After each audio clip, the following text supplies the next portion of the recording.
আমরা ঘন্টা ২-৩ ধরে বাজারটা ঘুরে দেখলাম এবং বেশ কিছু জিনিসপত্র, বিশেষ করে তার মধ্যে শাড়ি এবং অন্যান্য কিছু ঘর সাজানো জিনিসপত্র আমরা এখান থেকে কিনে নিলাম বাড়ির জন্য। এবং এই হাটটা বিস্তৃত এরিয়া জুড়ে।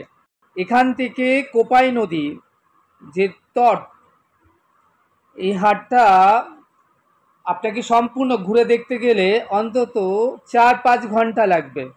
এবং এখানকার লোকাল যারা দোকানি, তাদের রুজি রোজগারের কিন্তু এই হাটই। এবং শুধু বোলপুর শান্তিনিকেতন থেকে নয়, আশেপাশের জেলাগুলি থেকেও বহু মানুষ এই হাটে আসেন এবং কেনাকাটা করেন। এই হাটে জিনিসপত্র দাম কিন্তু মোটামুটি রিজনেবল, আপনি দোকান থেকে যথেষ্ট কমে পাবেন।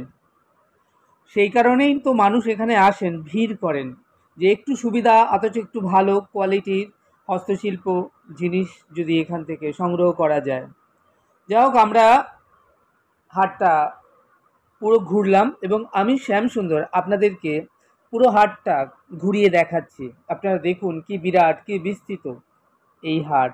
শহরের কর্মব্যস্ত জীবন থেকে ২-১ দিনে ছুটি কাটাতে শান্তির খোঁজে এই শান্তিনিকেতনে আপনারা বেড়াতে এলে অবশ্যই একবারের জন্য হলো এই সোনাঝুরি হাট থেকে ঘুরে যাবেন, বেশ ভালো লাগবে, এটুকু বলতে পারি।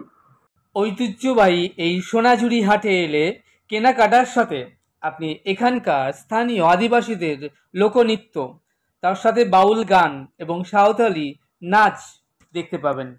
আগে বলা হতো শনিবারের হাট, ২টো থেকে সন্ধ্যা ৬টা পর্যন্ত হাট বসতো, কিন্তু পরবর্তীতে সেই শুধু শনিবার না, সপ্তাহে প্রত্যেক দিনই হাট বসে। এবং দুপুর ২টো থেকে শুরু করে হাটটা যতক্ষণ সূর্যের আলো থাকে, কারণ এখানে লাইটের কোনো ব্যবস্থা নেই, তাই অন্ধকার হয়ে গেলে হাটও ভেঙে যায়। সেই জন্য সন্ধ্যা পর্যন্ত আপনি এখানে কেনাকাটা করতে পারেন।